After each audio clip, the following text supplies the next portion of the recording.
Voici le récit d'une folie, d'un nouveau-né, elle imprégna la vie. Très tôt l'enfant fut éveillé, très tôt il fit force de curiosité.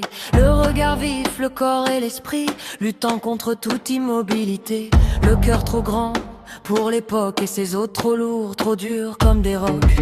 Un jour se laissant porter par cette drôle d'énergie, celle qui semblait parfois lui murmurer quelques secrets. Il se leva envahi par l'évidence et parti. Il ne voulait plus rester là, dans cette place qu'on lui avait désignée, dans cet espace trop étroit pour grandir, dans ces temps trop lourds pour s'épanouir. Si tout était écrit, n'était-ce pas pareil à une prison? Chargé de larmes et de peur, mais le cœur léger d'une toute nouvelle saveur. Il commença à marcher, il commença à rêver. Il n'avait pas froid, il n'avait pas faim, loin du pays de la chair, il allait au lointain. Dans sa marche folle, il se fit percuter, bousculé, presque violenté. Il avait atteint une cité où les gens étaient tous pressés. Il est lent, il est exaspérant. Le gronda une dame indirectement. Mais pourquoi aller si vite? La femme le regarda avec étonnement. Demande-toi plutôt, pourquoi suis-je si lent? Elle le toisa et le traita de fou tout en s'en allant, pour ne rien manquer de la beauté. Chuchota-t-il à l'absente. Il quitta la cité des gens pressés, marche encore et laissa chaque pas s'accorder. Comme les notes d'un instrument sacré, il pouvait entendre le gravier sous ses souliers, le craquement du tapis de feuillage, le ruisseau qui chantait plus fort en son rivage. Il pouvait voir les ciels d'hiver qu'offrait chaque journée, du gris percé de lumière et d'humidité.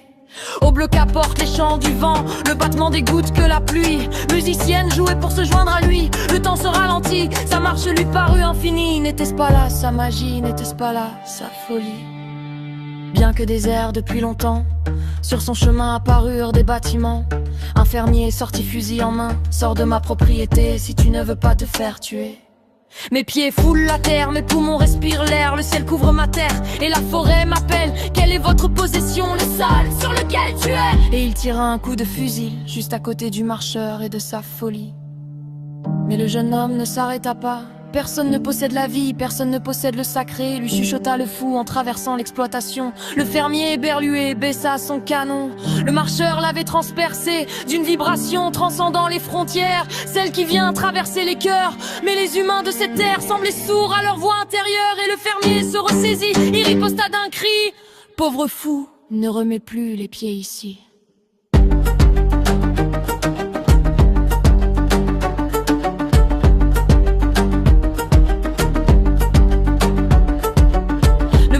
Pénétra dans la forêt, elle craquait, ses membres communiquaient, et lui sembla comprendre leur langage. Qui est cet homme qui s'installe à nos pieds? Je crois qu'il écoute nos chansons et nos discussions, mais peut-être, comme ses compagnons, fera-t-il des ravages? Non, il n'est pas comme les autres, il crée des vibrations.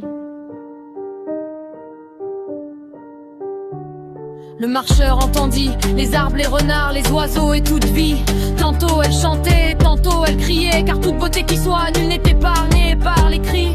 Et comme un miroir de soi, la vie le lui apprit de solitude mélancolique à l'union euphorique. Le marcheur fou se transforma, car l'âme est aux abots et transcende l'amplement tous les sons en musique. Enfin le marcheur fou cessa de marcher, car rien ne sert d'avancer pour s'élever. Il suffit d'accueillir les secrets que la vie peut partager. Il suffit de s'ouvrir et avant tout de son cœur offrir. Alors il ne put revenir auprès des corps prisonniers, des esprits étriqués, des âmes désolées. Alors sans possession, sans cage et sans abri, libre d'un savoir infini, il demeura ici, nulle part dans cette mélodie, celle que chacun peut entendre dans les moments de répit. Ouvrez-vous, écoutez.